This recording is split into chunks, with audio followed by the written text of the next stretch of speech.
Hello everyone, easy cooking with Sanju में आपका स्वागत है। तो कैप्शन में मैंने जैसा मेंशन किया है कि ये गजेक बनाने में मैंने 2-3 गलतियां की और फिर उसे मैंने सुधार भी लिया। तो कैसे मैंने क्या गलतियां की और कैसे सुधारा वो देखिए। तो ये मैंने यहाँ पर 1.5 कटोरी तिल ले लिया है, उसे मैं मीडियम टू लो फ्लेम पर रोस्ट कर रही हूँ।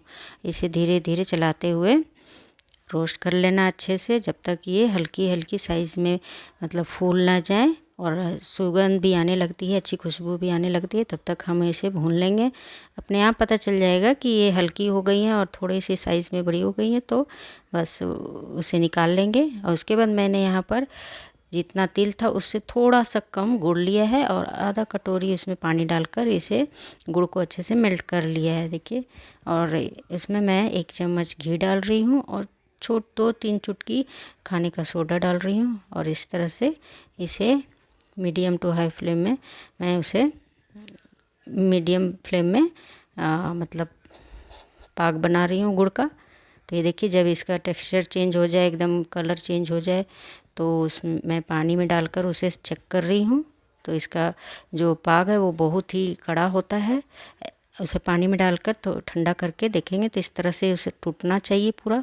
ये देखिए पूरा तरह से टूट रहा है, तो समझ जाइए कि हो जाएगा। एक बार और मैं चेक करूँगी। ये देखिए मैं दिखा रही हूँ।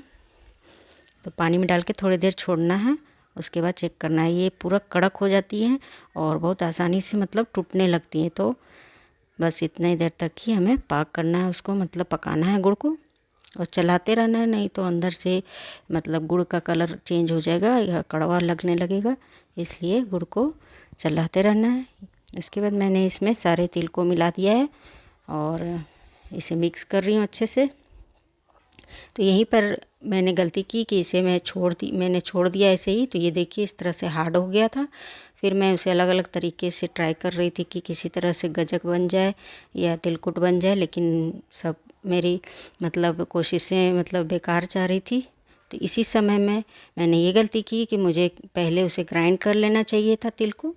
तो आप अगर गजक बना रही है तो भुनने के बाद तिल को ये करना है, उसे ग्राइंड कर लेना है। उसके बाद गुड़ में मिलाने के बाद गरम गरम ही उसे कूट कर, अगर तिलकुट का शेप देना चाहते हैं तो उस तरह से दे सकते हैं, या मेरी तरह मैंने उसमें फिर से पानी डाला और गुड़ का थोड़ा सा और पाक बनाया।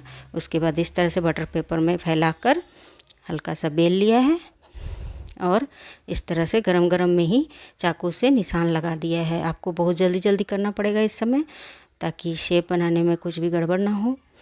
तो पानी मिलाने वाला प्रोसेस सिर्फ हम लोग तिल वाला में ही कर सकते हैं, अगर मुरमुरे यानी मुढ़ी में अगर करेंगे तो ख़राब हो जाएगा। इसलिए मैं बच गई और मेरा ये मतलब ख़राब होने से बच गया, मैंने किसी तरह से इसे बचा लिया। तो इस तरह से देखिए, उसके बाद ये बहुत ही सुंदर बन के निकल आया था। ये हार्ड अच्छे से भी हो गया, बहुत ही क्रिस्पी बना।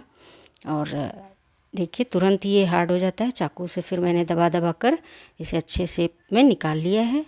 और तो ये गलतियाँ आप भी नहीं कीजिएगा। मैंने यहाँ पर बताया कि किस तरह से मैंने कहाँ पर गलती की। तो हार्ड होने नहीं देना है और जल्दी से उसको फैलाना है और शेप देना है। तो इस तरह से ये देखिए बनकर तैयार हो गई थी और मैं तो बच गई और मैंने आपको सॉल्यूशन भी बता दिया। तो थैंक यू, और मेरे चैनल को सब्सक्राइब करें।